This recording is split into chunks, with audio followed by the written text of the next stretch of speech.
Start करें। जी।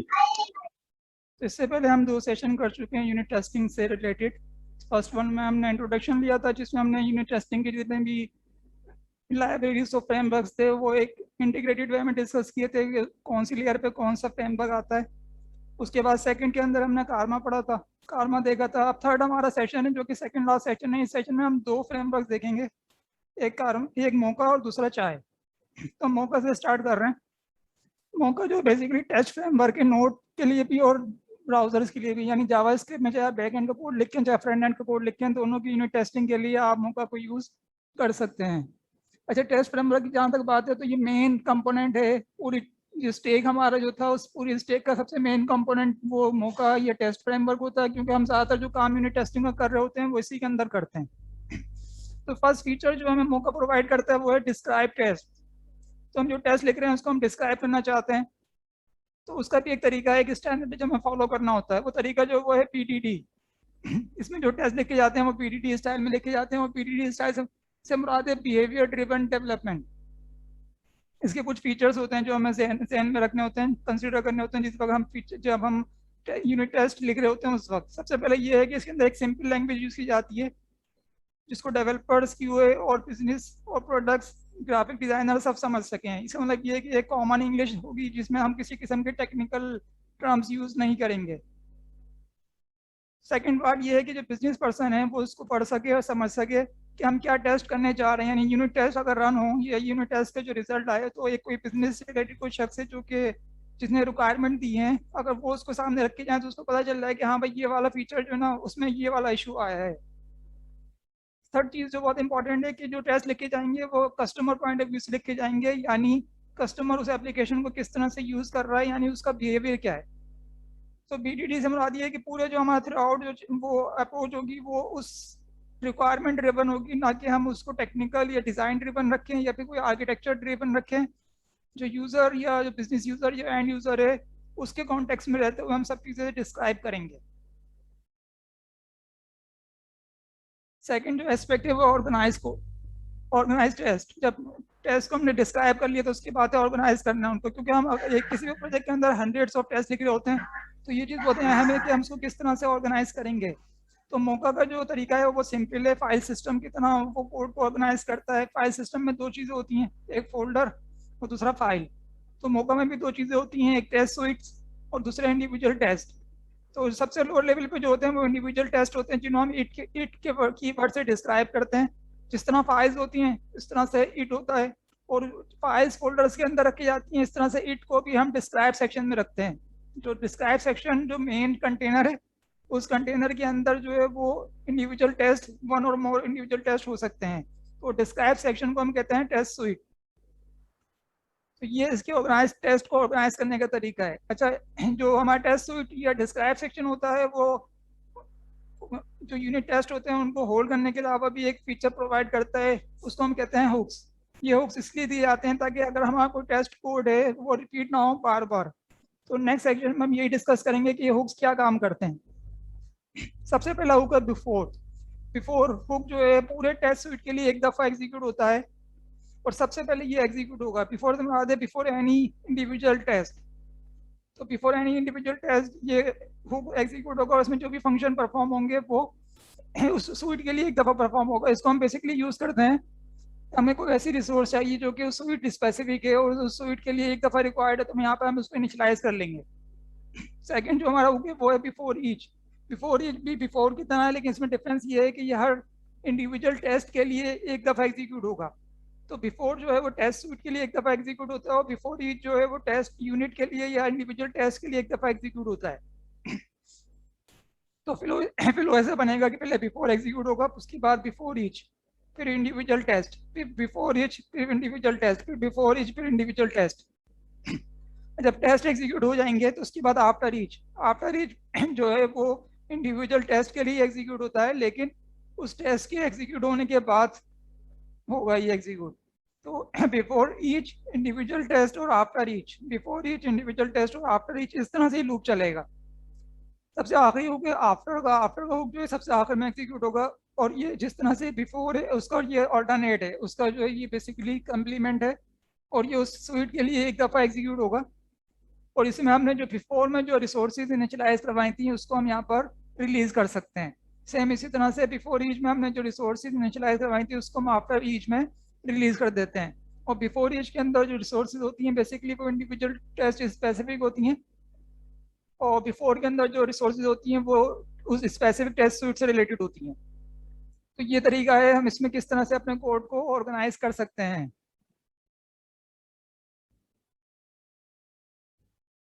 अच्छा, ये एक एग्जाम्पल है, हुक्स की एग्जाम्पल दे रखी है कि डिस्क्राइब का पार्ट है, डिस्क्राइब का सेक्शन है, उसमें हुक्स हमने डिफाइन किए हुए, इसका मतलब ये एक टेस्ट सूट है। और उसके बाद हमने जो इनिशियल में बिफोर का एक हुक दिया है, उसके बाद आफ्टर का हुक दिया है, फिर बिफोर ईच का हुक दिया है, फिर आफ्टर ईच का हुक दिया है। और उसमें ये डिस्क्राइब किया हुआ है कि ये कोड किस वक्त एग्जीक्यूट होगा। और सबसे आखिर में हम इंडिविजुअल टेस्ट या टेस्ट केसेस लिखेंगे जो सबसे आखिर में आएंगे, जिसको हम आगे डिस्कस करते हैं। ये उसके एक एग्जाम्पल है टेस्ट टेस्ट इंडिविजुअल टेस्ट के साथ। ये हमने एक कोड एक टेस्ट डिस्क्राइब किया है, user should be able to sort products list. तो अब ये देंगे इसकी जो डिस्क्रिप्शन है वो बेसिकली बिहेवियर ड्रिवन है कि user should be able to sort product list. जो बिजनेस यूजर है, ये जो कस्टमर है, वो समझ सकता है कि ये क्या चीज़ टेस्ट हो रही है यहाँ पर। उसमें एक हमने बिफोर ईच का फंक्शन यूज किया हुआ है, एक आफ्टर ईच का यूज किया हुआ है। ये दोनों जो है वो बेसिकली इंडिविजुअल टेस्ट से पहले और उसके बाद एग्जीक्यूट होंगे। अच्छा, हमने दो इंडिविजुअल टेस्ट लिखे हुए हैं। फर्स्ट क्या कह रहा है, user should be able to sort product list in ascending order. Second कह रहा है user should be able to sort product list in descending order. तो जो सॉर्टिंग है उसमें दो किस्म की, असेंडिंग डिसेंडिंग, ये दोनों को यहाँ पर टेस्ट किया जाएगा। तो ये एक प्लेस होल्डर है कि मौका के अंदर कोई इंडिविजुअल टेस्ट सूट को एक एक टेस्ट सूट को हम किस तरह से डिस्क्राइब कर सकते हैं, किस तरह से लिख सकते हैं। यहाँ तक कोई प्रॉब्लम, कोई सवाल, कोई चीज़? यहाँ पे देखें मल्टीपल टेस्ट केसेस जैसे आपने लिखा सेकंड पर सेकंड, तो वो जो यहाँ पे तो हम बिफोर ईच यूज कर रहे हैं ना, तो यहाँ मैं बिफोर का केस कब इम्प्लीमेंट करूंगी, कब नीड होगी मुझे कि नहीं सिर्फ स्टार्ट से पहले जो है ना ये वाला काम भी करूँ। लेकिन लाइक बिफोर यहाँ पे भी बिफोर आप कर सकते थे ना। जितने भी हाँ हुक्स है ना वो ऑप्शनल हैं। अच्छा ओके। वो जरूरी यानी नहीं है कि यहाँ मैं आपको अगर हर केस में बिफोर जरूरत ईच पड़े। ना करूँ, बिफोर ईच हम्म, ना करूँ, यहाँ मैं बिफोर ही यूज कर लूँ, बिकॉज सारे लेकिन केसेस के लिए तो मुझे चाहिए ना वो रिसोर्सेज, बिकॉज आपको बार बार सेम केस को एग्जीक्यूट करने के लिए आप चाह रहे हैं कि नहीं इस केस से पहले बिफोर ईच पे काम। चलें, इसको मैं मैं ना बिफोर एक कॉन्टेक्स्ट में आपको बताता हूँ, एक थोड़ा सा हम्म कॉन्टेक्स्ट में डिफाइन करता हूँ। वो कॉन्टेक्स्ट अब यहाँ हम्म पर है नहीं, लेकिन हम रिएक्ट की हम्म मिसाल ले लेते हैं। रिएक्ट के अंदर कंपोनेंट्स होते हैं, हम्म हम उन कंपोनेंट्स को माउंट करते हैं बिल्कुल ताकि उसकी टेस्टिंग हो सके, लेकिन उससे पहले हमें उसकी प्रॉपर्टीज देनी होती हैं उसमें। ठीक है। ठीक है, तो अब वो हम उसको बिफोर ईच में जो माउंट करते हैं और ठीक आफ्टर है ईच में जो है अनमाउंट कर देते हैं। सही है। तो वो हर कंपोनेंट को ना एक स्पेसिफिक, हम चाह रहे हैं कि भाई हर कंपोनेंट को एक नया इंस्टेंस मिले उस कंपोनेंट का, हर यूनिट टेस्ट हर को। टेस्ट केस को सही है। हाँ, हर टेस्ट केस को जो है एक स्पेसिफिक इंस्टेंस मिले। ऐसा ना हो कि वो पुराना वाला जो है वो यूज करते रहे और उसमें जो है कुछ डेटा जो है प्रीवियस यूनिट टेस्ट का हो, कुछ जो है इसका हो। तो इसके लिए हम ये करते हैं कि डिस्ट्रॉय करते हैं, हर आफ्टर ईच के अंदर उस कंपोनेंट को हम डिस्ट्रॉय कर देते हैं। ओके ठीक है, मेक सेंस। कोई और सवाल? चलें, अब हम नेक्स्ट पार्ट पे आते हैं। ये थोड़ा सा डिफरेंट है क्योंकि हम आमतौर पे जावास्क्रिप्ट में कोड लिखते हैं या तो वो सिंक्रोनस होता है या वो एसिंक्रोनस होता है। अगर सिंक्रोनस कोड है तो बहुत ईजी है उसको टेस्ट करना। हम फंक्शन कॉल करते हैं, उसके जो आउटपुट होता है उसकी बेस पे हम डिसाइड करते हैं कि क्या आउटपुट आना चाहिए, उस आउटपुट को हम वेरीफाई कर लेते हैं। लेकिन अगर एसिंक कोड होता है तो थोड़ा सा कॉम्प्लेक्स हो जाता है। उसका तरीका ये है, एसिंक कोड के अंदर जो फंक्शन होता है उसमें हम एक कीवर्ड यूज करते हैं, डन। इंडिविजुअल टेस्ट के अंदर हम फंक्शन में डन का कीवर्ड यूज करते हैं। ये डन का कीवर्ड ये बताता है मौका को भाई कि यहाँ पे जो चीज टेस्ट की जा रही है ना वो है एसिंक। तो बराए मेहरबानी आप आगे मत बढ़िएगा जब तक कि आपको डन कॉल ना किया जाए। तो जब मौका को उस इंडिविजुअल टेस्ट में डेवलपर डन कॉल करता है तो ये मौका के लिए इंडिकेशन होता है कि हाँ ठीक है, अब टेस्ट कंप्लीट हो गया है, अब आप आगे बढ़ सकते हैं। अदरवाइज क्या होता है, हमें मालूम है एसिंक्रोनस कोड में जो ना जो भी कॉलर होता है वो इंतजार नहीं करता, वेट नहीं करता कोड एग्जीक्यूट होने का, बल्कि आगे बढ़ जाता है और फिर सेकंड पास के अंदर वो उसका जो आउटपुट होता है वो हैंडल करता है। ठीक है, तो उससे बचने के लिए ये तरीका मौका ने दिया है कि आप डन को कॉल करेंगे तो मौका समझ जाएगा कि इसको आगे कोड एग्जीक्यूट करना है। अगर आप कॉल नहीं करेंगे तो फिर वो आगे नहीं बढ़ेगा। अच्छा, ये जो तरीका है डन का ये थोड़ा पुराना तरीका है, ये कॉल बैक वाला तरीका है। अब कुछ नए तरीके भी हमारे पास हैं जिसको हम यूज़ कर सकते हैं, जिसमें एक प्रॉमिस है और दूसरा आसिंग का वेट है। लेकिन इसमें प्रॉब्लम ये है कि ये अगर हम जो एडवांस लैंग्वेज कंस्ट्रक्ट अगर हम यूज़ करते हैं ना, तो हमारा जो स्टेक है हमें उसमें थोड़ी सी चेंजेस करना पड़ती हैं। तो अभी जो फिलहाल हम उस वाली साइड पे नहीं जा रहे, अभी हम जो है ना इसको डन के जरिए ही देख रहे हैं। अच्छा, एक और इसका जो पार्ट है वो ये है कि जब ये टेस्ट रिजल्ट रन कर लेता है, तो उसका जो रिजल्ट आता है वो डेवलपर को प्रोवाइड करता है कि भाई आपके जो यूनिट टेस्ट है उसका रिजल्ट क्या रहा है। तो उसका तरीका ये है कि फर्स्ट जो है ना एक स्टैंडर्ड या डिफॉल्ट इसका रिपोर्टर है जिसको कहते हैं स्पेक। स्पेक जो आउटपुट करता है यूनिट टेस्ट की वो हायरार्किकल व्यू में करता है, जिससे ये पता चलता है कि ये यूनिट टेस्ट, ये जो इंडिविजुअल टेस्ट जो है वो किस डिस्क्राइब सेक्शन में था। तो अगर आप नेस्टेड कर सकते हैं डिस्क्राइब सेक्शन, जब आप एक सेक्शन के अंदर दूसरा सेक्शन, उसके अंदर तीसरा सेक्शन रखेंगे, तो आपको जो रिजल्ट मिलेगा वो भी इसी तरह से नेस्टेड मिलेगा। तो ये इसका तरीका है। तो इससे ये आपको विजुअली पता चल जाता है कि कौन से सेक्शन में ज़्यादा टेस्ट फेल हो रहे हैं, कौन से सेक्शन में कोई टेस्ट फेल नहीं हुआ। अच्छा, इसके अलावा भी कुछ रिपोर्टर्स हैं, तो डिफॉल्ट रिपोर्टर है, इसके अलावा भी कुछ रिपोर्टर्स हैं जो हम यूज़ कर सकते हैं, जिसमें एक है डॉट मैट्रिक्स। डॉट मैट्रिक्स जो है वो डॉट प्रिंट करता है, जिसमें से dot matrix printer use dot print करता है। लिस्ट है, लिस्ट में जो है वो जो नेस्टेड हायरार्की होती है वो नहीं आती है, वो एक सिंगुलेटेड लिस्ट में जो है सारे टेस्ट को प्रिंट कर देता है। प्रोग्रेस है जो प्रोग्रेस बार चलती है, और जेसन है जो कि हम आमतौर पर यूज़ करते हैं जब हम इंटीग्रेशन कर रहे होते हैं किसी CLI के ज़रिए या किसी और स्क्रिप्ट के साथ इंटीग्रेट करते हैं, तो फिर हम जेसन को यूज़ कर लेते हैं। अच्छा, ये मौका का एक और फीचर है टाइम आउट। टाइम आउट हम इसलिए यूज़ करते हैं कि हमारे पास हंड्रेड्स ऑफ यूनिट टेस्ट हैं।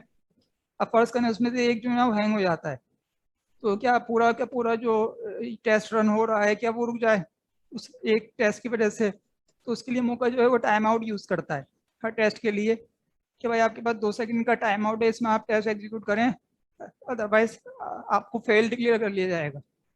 अच्छा, उसको इंक्रीज करने का तरीका ये है कि दिस डॉट टाइम आउट से आप उसको बढ़ा सकते हैं 3 लेवल पर। एक तो जो आपका टेस्ट लेवल है उस पर डिस्क्राइब बढ़ा सकते हैं आप, यानी पूरे डिस्क्राइब, जब आप पूरे डिस्क्राइब में बढ़ाएंगे तो सारी यूनिट टेस्ट पर इंडिविजुअल टेस्ट पे अप्लाई हो जाएगा वो। सेकंड ये है कि आप उसको इंडिविजुअल टेस्ट के लेवल पे बढ़ा सकते हैं, जिस तरह के इस एग्जाम्पल में किया हुआ है कि सिर्फ एक यूनिट टेस्ट के लिए हमने उसको बढ़ाया है। और थर्ड जो है हम हुक लेवल पे भी बढ़ा सकते हैं। हम किसी भी हुक में अगर शुरू में टाइम आउट स्पेसिफाई कर देंगे वो तो उस स्पेसिफिक हुक के लिए अप्लाई होगा। अच्छा, इसका एक और ये चीज़ है मिसक्लीनेस में मैंने डाल दिया था, लेकिन अच्छा वो है ये कि इसमें ना हम एरो फंक्शन या लैम्डास को पास नहीं कर सकते। कि इसका थोड़ा सा एक लिमिटेशन है इसमें। हमने ये भी लास्ट टाइम भी हमने देखा था कि यहाँ पर भी जो है वो एसिंग कोड के अंदर भी हम प्रॉमिस और असिंग वेट को जो है वो बाय डिफॉल्ट यूज नहीं कर पा रहे हैं, और हम यहाँ ये भी देख रहे हैं कि यहाँ पे हम लैम्डा फंक्शन को बाय डिफॉल्ट यूज नहीं कर पा रहे हैं, और हमें पुराने तरीके से फंक्शन और कॉल बैक के तरीके से काम करना पड़ रहा है। यहाँ तक कोई सवाल वो क्यूरी? तो यहाँ पे मौका ख़त्म हो गया है, इसमें कोई अगर कुछ डिस्कस करनी हो तो बताएं।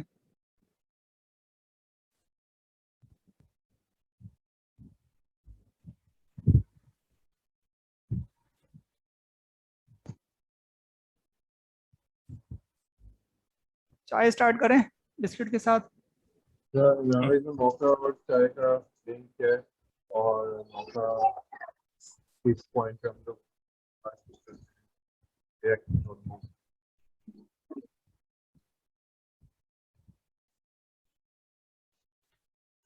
चलें चाय स्टार्ट करते हैं। अच्छा, चाय जो है वो असर्शन लाइब्रेरी है। हमने मौका डिस्कस किया था वो था टेस्ट फ्रेमवर्क, इससे पहले हमने कारमा डिस्कस किया था वो था टेस्ट रनर। तो असर्शन क्या है? असर्शन एक बूलियन एक्सप्रेशन है जिसकी वैल्यू को हम अज्यूम कर रहे हैं कि नॉर्मल सर्कमटेंसेस में ट्रू होगी, और अगर वो ट्रू नहीं है तो इसका मतलब है कि प्रोग्राम में कोई बग है, तो उसको असर्शन कहते हैं। तो असर्शन लाइब्रेरी का मकसद ये है कि हम ये वाली जो हमारी जो असर्शंस हैं, यानी ऐसी बूलियन एक्सप्रेशन हैं जो हम चाह रहे हैं कि वो वेरीफाई हों, उसको हम लिख सकें। तो चाय जो है काफ़ी पॉपुलर लाइब्रेरी है जो कि हम असर्शन लिखने के लिए यूज़ करते हैं यूनिट टेस्ट के अंदर। तो इसके 3 इंटरफेसेस हैं जिसके ज़रिए हम जो है वो असर्शन लिख सकते हैं, या इसको इस तरह भी कह सकते हैं कि असर्शन लिखने के हमारे पास 3 स्टाइल हैं। एक तरीका असर्ट है, दूसरा एक्सपेक्ट है, तीसरा शुड है। इन तीनों में क्या डिफरेंस है वो यहाँ पर आपके सामने है। तीनों चाय के इंटरफेसेस हैं। तो हम पहले असर्ट से स्टार्ट करते हैं। असर्ट जो है बेसिकली नोड.जेएस का एक बिल्ट इन फीचर है, और ट्रेडिशनली जो है हम असर्ट से ही जो है वो असर्शन करते रहे हैं। तो ये पुराने तरीका है काफ़ी। इसमें हम देखेंगे तो सब के सब जो है वो सिंगल लेयर पर हैं, सिंगल लेवल पर हैं। इसमें कोई किसी किस्म की चेनिंग नहीं है। Type of, equal, length of, property, length of, ये एक फंक्शन है बेसिकली। उस फंक्शन को कॉल करते हैं, किसको कंपेयर करना है, किससे कंपेयर करना है, ये दोनों वैल्यूज दे देते हैं और वो असर्शन हो जाती है।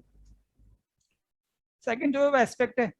एस्पेक्ट जो है वो थोड़ा सा, अच्छा, एस्पेक्ट और शूट जो हम आगे डिस्कस करेंगे डिटेल में। तो फिलहाल एक उसका वो देने के लिए, फ्लेवर देने के लिए किस तरह से वो लिखते हैं वो मैंने यहाँ पे डाल दिया ताकि तीनों जो हैं वो हो सकें। इसमें सिर्फ एक डिफरेंस है इन दोनों में, वो डिफरेंस देखें क्या है। यहाँ पर जो हम जिसको कंपेयर कर रहे हैं वो जो है वो उसी को चेनिंग की गई है, यानी जो फोर डॉट शुड बी, यहाँ पर जो है ना एक्सपेक्ट यूज करते हैं शुरू में, उसके बाद जिसको हम कंपेयर करना चाह रहे हैं, जिसको हम असर्ट करना चाह रहे हैं वो लेते हैं, उसके बाद फिर हम आगे अपनी एक्सप्रेशन बिल्ड करते हैं। तो ये एक डिफरेंस है शुड में और एक्सपेक्ट में।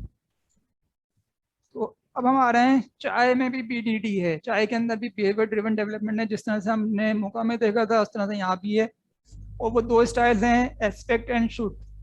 ये दोनों जो हैं वो बेसिकली एक्सप्रेसिव हैं, यानी ये बता रहे हैं कि क्या होना चाहिए ताकि जो भी उसको पढ़े वो समझ ले कि क्या एक्सपेक्टेशन यहाँ पर क्या है। तो ये असर्शन, इसमें सबसे अहम फीचर ये है कि हम असर्शन कंस्ट्रक्ट करने के लिए चेनेबल लैंग्वेज यूज करते हैं। इन दोनों में सिर्फ एक फर्क है कि इनिशियली जो असर्शन किस तरह से कंस्ट्रक्ट की जाती है। इसके अलावा आगे जो है आप इसको इंटरचेंजेबली यूज कर सकते हैं।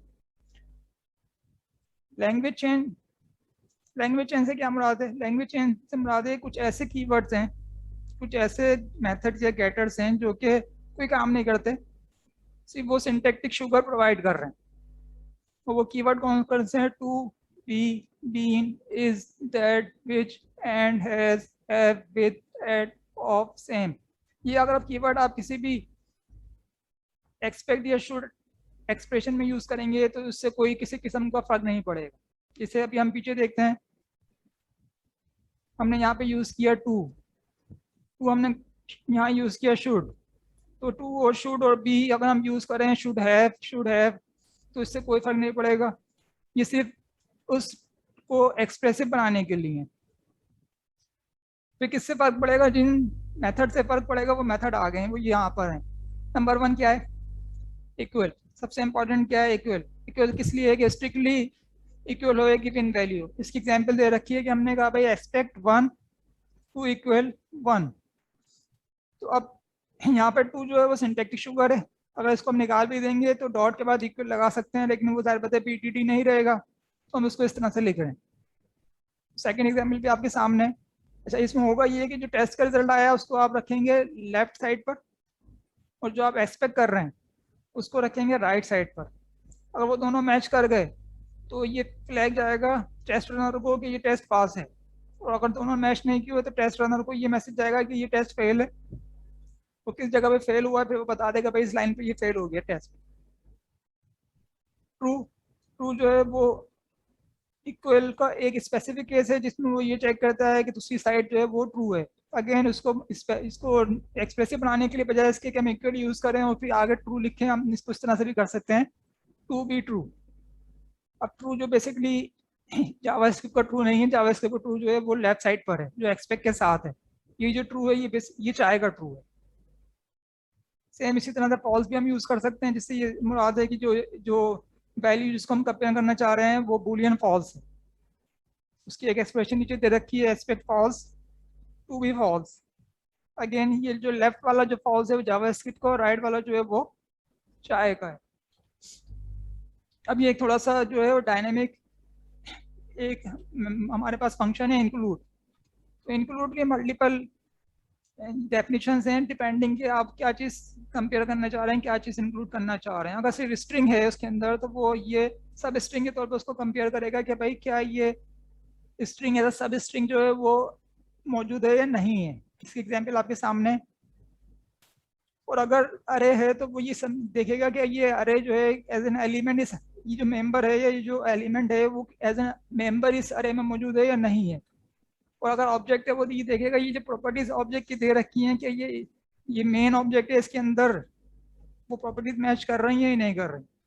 और ज़्यादातर हम काफ़ी केसेस में जो ना इंक्लूड यूज़ करते हैं, क्योंकि मल्टीपल अगर प्रॉपर्टीज आपने कंपेयर करनी है तो उसके लिए इंक्लूड ज़्यादा बेहतर है। कुछ और भी इसमें वो हैं, हमारे पास ऑपरेटर्स हैं। इसमें एक है नॉट। नॉट जो है थोड़ा सा मुश्किल ऑपरेटर है इस सेंस में कि अगर आप नॉट लगाते हैं उसके बाद आगे 3-4 और एक्सप्रेशन दे देते हैं तो उसको ये समझना है कि वो नॉट किसको कर रहा है, थोड़ा सा वो मुश्किल हो जाता है। तो कोशिश ये की जानी चाहिए कि नोट जब बहुत ही ज़्यादा स्पेशल केसेस हो उसी में यूज़ किया जाए। एक ऑपरेटर है नल। नल जो है वो बेसिकली जो नॉर्मल हमारा नल होता है उसके बराबर, उससे इक्वलिटी को चेक करता है। और एक ऑपरेटर है ए।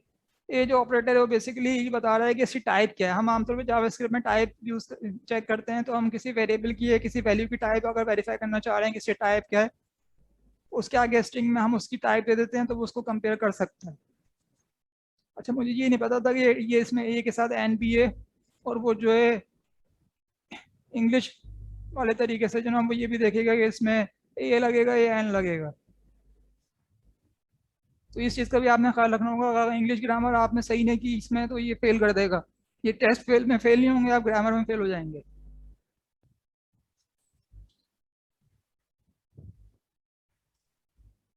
कोई सवाल यहाँ तो कुछ डिस्कस करना हो कुछ?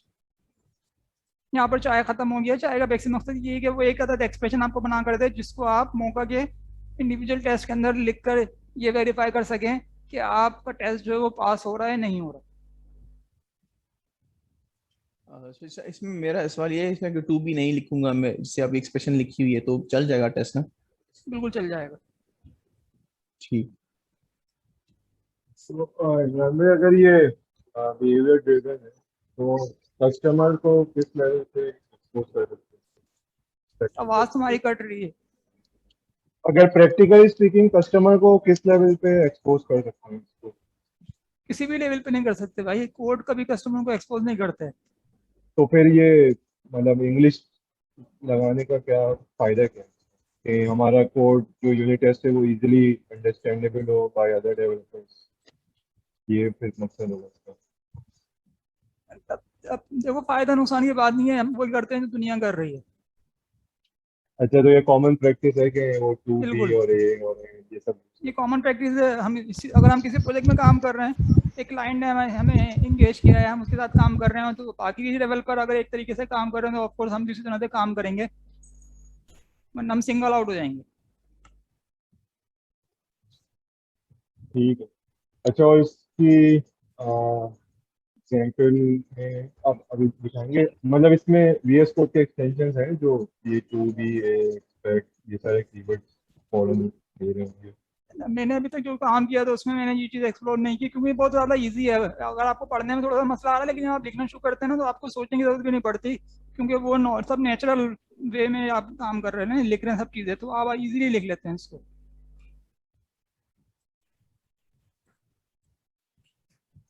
मेरा क्वेश्चन इससे रिलेटेड है कि हमने एग्जांपल अभी सारी एक्सपेक्ट की देखी है, लाइक अभी शुड की नहीं देखी। तो बेस्ट प्रैक्टिस इसका मतलब आपके वो इसमें कि हम एक्सपेक्ट ज्यादा यूज करें अपने कोड में, लाइक जब कर रहे हो तो बोथ आर इक्विवेलेंट, लेकिन सिर्फ फर्क जो है वो उसको इनिशिएट चेनिंग का फर्क था, बाकी तो इनिशियलाइज करने का फर्क है। हाँ, बिल्कुल। लेकिन ये देखें, ये बेस्ट चीज़ तो प्रैक्टिस कंफर्म है कि क्या है? असर्ट यूज नहीं करना है, ये चीज़ तो कंफर्म है। असर्ट कैंसिल है, ठीक है, ठीक है, लेकिन इन लेकिन दोनों में से एस्पेक्ट और क्या? शुड पर्सनल चॉइस है, और आपके प्रोजेक्ट पे जिस पे पहले से काम हो रहा है, अगर फर्स्ट करें शुड से काम हो रहा है तो आप एक्सपेक्ट यूज नहीं कर सकते। ओके, ठीक है, यानी इसको हम पर्सनल चॉइस पे छोड़ सकते हैं, जरूरी नहीं है आपने ये यूज करना है। पर्सनल चॉइस पे जिस वक्त प्रोजेक्ट इनिशिएट हो रहा है तो उस वक्त तो आप कर सकते हैं, लेकिन हो गया है तो उसके बाद नहीं कर सकते आप। कंपैरेटिवली मुझे शुड ज्यादा अच्छा लग रहा है यूज करते हुए, मतलब नजर भी शायद वो हाँ, ज्यादा अच्छा आ रहा है। तो आप शुड Easy. यूज करें, कोई मसला नहीं है। हाँ, मतलब वो ज्यादा इजी लग रहा है, ठीक है।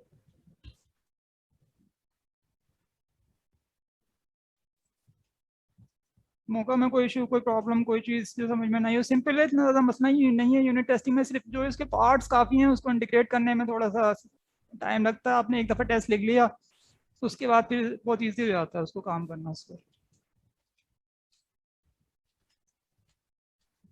ठीक है, तो ख़त्म करें। तो यहाँ पे इसकी जो डेमो और एग्जाम्पल है वो हम नेक्स्ट सेशन में अब करेंगे। इसको, हाँ ठीक है, इस पे बात करते हैं। आखिरी सेशन होगा इसका नेक्स्ट वीक, जिसमें हम 2 मजीद लाइब्रेरीज डिस्कस करेंगे, जिसमें एक है सिनोन और दूसरी जो है वो है एंजाइम। अब एंजाइम के बाद जो ना हम रिएक्ट की एप्लीकेशन को यूनिट टेस्ट करने के काबिल हो जाएंगे। तो उसमें जो है अभी प्रॉक्सी वगैरह देखकर थोड़ा सा, क्योंकि यूनिट टेस्ट हम जब करते हैं तो हमारे पास जो एक्सटर्नल डेटा आ रहा होता है वो हमको हमें खुद प्रोवाइड करना होता है। तो हम एक्सटर्नल डेटा प्रोवाइड करके और फिर उसकी जो माउंट और अनबाउंड करके, और वो पूरा जो हमारा जो ये एक सेशन चला था या एक सीक्वेंस चला था वो कंप्लीट हो जाएगा। उसमें एक काफ़ी बड़ी डेमो होगा जिसमें सारी चीज़ें इंटीग्रेटेड होंगी।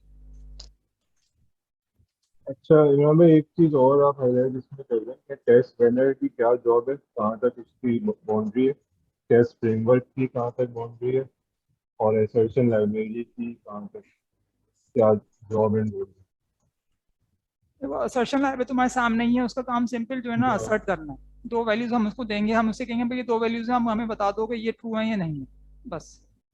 उसका डिजाइन से कोई ताल्लुक नहीं है, टेस्ट सूट से नहीं, कोई ताल्लुक नहीं है, टेस्ट ये केस से मौका कोई मौका ताल्लुक के अंडर में काम करते हैं, मौका के साथ काम करते हैं, तो ये इसका उससे कोई ताल्लुक नहीं है। अहम जो प्लेयर है ना इसके अंदर, दो जो मेजर प्लेयर हैं वो हैं बेसिकली कारमा और मौका।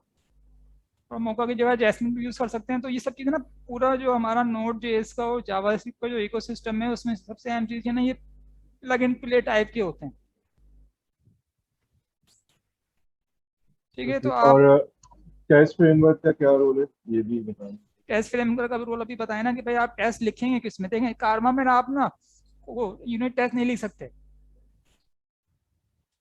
उसमें आपको हुक्स नहीं है किसी किस्म के कि आपके टेस्ट से पहले और टेस्ट के बाद वो हुक्स रन हो जाए। कारमा जो है वो आपको चाहे किस के साथ इंटीग्रेट नहीं करना देगा, वो तो कहेगा भाई मुझे तो आप एक फ्रेमवर्क बताओ, मैं उस फ्रेमवर्क को इनिशियलाइज करूंगा, उसको फाइल्स दूंगा, वो फाइल्स पढ़ेगा, उसको एग्जीक्यूट करेगा और मुझे रिजल्ट बता देगा, वो रिजल्ट मैं आपको बता दूंगा, दैट्स इट। तो कारमा का आप ही समझ लो एक तरह से कोड एग्जीक्यूटर है वो। सही। ठीक है, अब वो एक वो कोड एग्जीक्यूटर ऐसा हमने बनाया है कि उसमें हमने एक चीज प्लग छोड़ दी है, वो है टेस्ट फ्रेमवर्क। तो उसको आप जैस्मिन दे देंगे तो वो जैस्मिन को लोड करके उसको टेस्ट दे देगा। अगर आप उसको मौका देंगे तो मौका को लोड करके उसको टेस्ट दे देगा। और फिर मौका का या जैस्मिन का काम शुरू होता है कि वो उन टेस्ट को रन करें, तो उन टेस्ट को जो है वो करें, डिस्क्राइब करें। तो यही है मौका। और ये आप समझ लें कि एक तरह से लैंग्वेज है ये। तो लैंग्वेज में हम कोड लिखते हैं, ठीक है, और वो जो हमारा जो कंपाइलर होता है वो उसको जो है कंपाइल करके एग्जीक्यूट करता है। तो आप कारमा को समझ लेंगे एक तरह से कंपाइलर है। अगर कहोगे तो इसका एक एक अदर एक वो होता है रन साइकिल कारमा का, जो मौका का भी है। तो वो फिर आखिरी प्रेजेंटेशन में ना वो एक छोटा सा हम हाई लेवल पे डिस्कस कर लेंगे, ताकि ये कंफ्यूजन जो है ये खत्म हो जाए कि इंटरनली कौन सी चीज़ किस तरह से एग्जीक्यूट हो रही होती है। ठीक है, सही है। और किसी का कोई क्वेश्चन कमेंट कंफ्यूजन? अच्छा, और मोस्ट प्रोबेबली हम लोग ने इस सेशन में डेमो रिएक्ट पर इसलिए नहीं करा क्योंकि उसके लिए एंजाइम एक्सप्लोर करना जरूरी है। वो हम लोग नेक्स्ट सेशन में एंजाइम एक्सप्लोर करके फिर हम लोग उसका डेमो प्रॉपर करेंगे। तो इसके बाद फिर एक हमारे पास जो जो आखिरी सेशन है उसके बाद फिर हमारे पास टू डू जी होगा। फिर जो भी हमारे प्रोजेक्ट्स होंगे उसमें फिर आपने जो है कुछ यूनिट टेस्टिंग इंटीग्रेट करके कुछ टेस्ट लिखने हैं, दो या तीन या पांच, जो आपकी जितनी आपकी वो चॉइस हो, ताकि ये देखा जा सके कि आप जो यूनिट टेस्टिंग करने कर सकते हैं या नहीं कर सक रहे।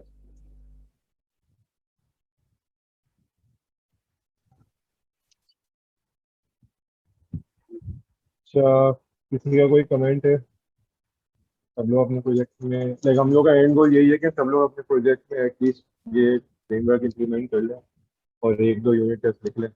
बाद में आपको जब जरूरत पड़े, कोई पीस ऑफ कोड आपका बार बार बग आ रहा है किसी में, तो उसमें आप खुद गहराई आएगी कि यूनिट टेस्ट लिख लेंगे अगर फ्रेमवर्क और सारी चीज़ें रनिंग होंगी हो सके। सही है, तो दैट्स ऑल। अब कोई कमेंट कर रहे हैं, किसी का कोई क्वेश्चन है तो अपने फ्यूचर के जो हमारे प्लान है या जो टास्क हैं वो डिस्कस कर लो। मेरा एक क्वेश्चन तो नहीं है, मैं यही पूछना चाह रही हूँ कि जो हम अभी डिस्कस कर रहे हैं इसका मतलब है वो काइंड ऑफ बेस्ट प्रैक्टिसेस हैं या ज्यादा फॉलो होता है? बिकॉज जैसे हमने अभी डेमो या जो भी एग्जांपल देखी है वो मौका की देखी है, तो अगर हम जैस्मिन में करना चाहें तो हमारी पर्सनल चॉइस वाली बात आ जाती है, लेकिन ज्यादातर जो यूज हो रहा था वो मौका होता है, ऐसी बात है? नहीं, नहीं, ऐसा नहीं, रिकमेंडेड नहीं है ऐसा यानी नहीं। कि देखिए कुछ भी यूज करना है। जावास्क्रिप्ट में रिकमेंडेड बहुत कम चीजें रिकमेंडेड है, आपकी हम्म। पर्सनल चॉइस है, प्रोजेक्ट पर डिपेंड करता है, आपके आर्किटेक्ट पर डिपेंड करता है उसने क्या लगाया। अगर उसने जैस्मिन लगाया तो फिर आप जैस्मिन यूज करेंगे, अगर वो जेस्ट लगा हुआ तो आप जेस्ट यूज करेंगे। अहम यानी चीज ये प्रॉस है कि एंड देखिए कॉन्स देखने पड़ेंगे वो बिल्कुल। नहीं, कुछ नहीं देखना पड़ेगा। मौका और जैस्मिन जो है ना वो इतना ज्यादा डिफरेंस नहीं है। अहम चीज अगर आपने एक फ्रेमवर्क सीख लिया ना तो बाकी सारे फ्रेमवर्क पर आप इजीली काम कर सकते हैं। मेरे ख्याल ठीक से है। ना यहाँ पे ज़्यादा इम्पोर्टेंट चीज़ है रिक्वायरमेंट। आपके कौन सा फ्रेमवर्क जो आपका मिनिमल तरीके से आपकी रिक्वायरमेंट को फुलफिल कर देता है, दैट इज ये optimal. Alright, thank you. Instead of हम सही है। कि बस सिर्फ लोगों को फॉलो करें, हमें थोड़ा सा खुद भी देखना चाहिए कि हमारी रिक्वायरमेंट को क्या चीज़ फुलफिल कर रही है, so we can actually propose them. मतलब ज़रूरी नहीं है कि हर दफ़ा जो है मक्खी मारने के लिए भी तोप इस्तेमाल करें, तो it's totally dependent upon the requirement. ठीक है बिल्कुल, थैंक यू। ठीक है, तो नेक्स्ट सेशन में फिर हम लोग इसमें एंजॉय और उसका फिर डेमो और हैंड्स ऑन डिस्कस करेंगे। और अनस जो है, सैयद अनस हुसैन, वो मोस्ट प्रोबेबली उसको डॉक्यूमेंट कर देगा एक ट्यूटोरियल की फॉर्म में, जो फिर इजी टू फॉलो होगा स्टेप वाइज। तो अभी तो हम लोग क्योंकि हर चीज़ को अलग अलग करके ब्रेक डाउन करके कर रहे हैं, तो वो ये सारी चीज़ें एक एनपीएम की कमांड में इंस्टॉल हो जाएंगी। फिर उसकी कॉन्फ़िग फाइल्स वगैरह वो आप एक साथ सेट कर लेंगे, तो वो जब आप हम लोग इम्प्लीमेंट करने आएंगे ना, तो आपको पता चलेगा ये बहुत इतना मुश्किल नहीं है जितना लग रहा है। It's quite easy. तो फिर हम लोग जब वो ट्यूटोरियल बन जाएगा या ना भी बने, तो वो आप इस सेशन के बाद you can go ahead and projects. और फिर हम लोग उसके बाद एक सेशन रख लेंगे जिसमें प्रोजेक्ट में इम्प्लीमेंट करा है वो अच्छा सा शोकेस कर दे, और फिर उस पर डिस्कस कर लेते हैं आगे। हमारा वेबपेक वाला थ्रेड रह गया बीच में। हाँ, वेबपेक वाला थ्रेड मोस्ट प्रोबेबली शायद इस मंथ ना हो सके, but it depends on Fayaz. Fayaz, वेबपेक पे कोई प्रोजेक्ट हम लोग कर सकते हैं इस महीने के एंड में, लास्ट वीक? जी, इसकी हम लोग अब वो बाद में डिस्कस कर लेते हैं। उसकी जो प्रोग्रेस अभी कंप्लीट हुई थी और उसके बाद फर्दर नेक्स्ट हमारा क्या प्लान्स हैं, उसका स्कोप डिसाइड कर लेते हैं। वो हम ऑफलाइन डिस्कस कर लेते हैं। ठीक है, सही है। तो वेबपेक में हम लोग शायद एक सेशन करें या ना करें इस मंथ, लेकिन यूनिट टेस्टिंग को इसको हम लोग प्रॉपर तरीके से करेंगे, और वी विल सी आप लोग अपने प्रोजेक्ट्स में कैसे इम्प्लीमेंट करते हैं। पर प्रॉब्लम ये मैं क्यों वेबपैक का तस्करा किया है, क्योंकि वेबपैक के साथ बेबल है, हमारा जो कोड होगा ना वो ट्रांसपाइल होगा रन टाइम पर। तो जब टेस्ट रन हो रहे होंगे तो उसके साथ हम वेबपैक इंटीग्रेट करेंगे कारमा के साथ प्लगइन के जरिए, ताकि जब उसका उससे फायदा होगा जिस वक्त हम यूनिट टेस्ट रन करेंगे तो उस वक्त हमारा कोड एग्जीक्यूट नहीं हो रहा है, तो वो जो रन टाइम पे फिर कारमा की रिस्पॉन्सिबिलिटी बनती है कि हमारा जो सोर्स है उसको वो कंपाइल करे बेबल को देकर। तो वो पूरा पूरा वो जो साइकिल है ना वो समझने के लिए जरूरी है कि हम वेबपैक और पेपल को खत्म करें, ताकि फिर हम उस वाली चीज को यहाँ पर अप्लाई कर सकें। मेरी तो ख्वाहिश ये है कि हम बजाय यूनिट टेस्ट के आखिरी सेशन करें, हम उससे पहले पेपल कर लें, ताकि जब हमारा जो प्रोजेक्ट हो ना फिर उसमें वेबपैक पेपल के साथ जो यूनिट टेस्टिंग होगी वो दिखाई जाए। तो वो हम लोग सिर्फ यूनिट टेस्ट की यूनिट तक कर लें या उसको डिटेल में?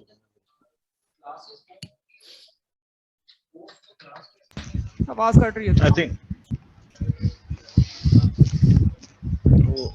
वो ये कह रहे थे कि हम यूनिटेस्ट के स्कोप तक देखें, इसको कर लेंगे या कम्प्लीटली करना है। लास्ट टाइम हमने एक सेशन किया था उस पर, तो वो तो मतलब उसमें थोड़ा बहुत आइडियाज में दे दिया था चीज़ों का। तो अभी मतलब उस पर हम इसको यूनिट वो वही बात है, साथ वाली बात है कि इसको यूनिट टेस्टिंग की स्पेसिफिक चीज़ें दें, बताएं क्या। मसला ये है, देखो हमें एंजाइम यूज करना है, एंजाइम के लिए हमें रिएक्ट यूज करना है। रिएक्ट की जो जावास्क्रिप्ट है वो बगैर वेबपैक के कंपाइल होगी नहीं, तो हमें जो है फिर कारमा को देना पड़ेगा प्लगइन के, भाई अब आपको ये वेबपैक के जरिए आप जो कंपाइल करो कोड सोर्स को। तो ये काम ये करते हैं कि मैं जो है डेमो में जो है वो चीज़ें इंटीग्रेट कर दूंगा, फिर जब वेबपैक का और उसका पेपल का जब सेशन हो जाएगा तो उसके बाद वो चीज़ समझ में आ जाएगी। हाँ हाँ, सही है इमरान भाई, मैं ऐसे ही चाह रहा था कि आप इसको कंप्लीट कर लें, फिर हम लोग उसको रिविजिट कर लेंगे जब वेबपैक करेंगे, जैसे हम लोग ने प्रीटियर के साथ ES लिंक करा था ना, दोबारा रिविजिट, सही तो फिर उसी चीज़ को वापस रिविजिट कर लेंगे। तो उससे ये होगा कि जो सीनियर डेवलपर्स हैं और जो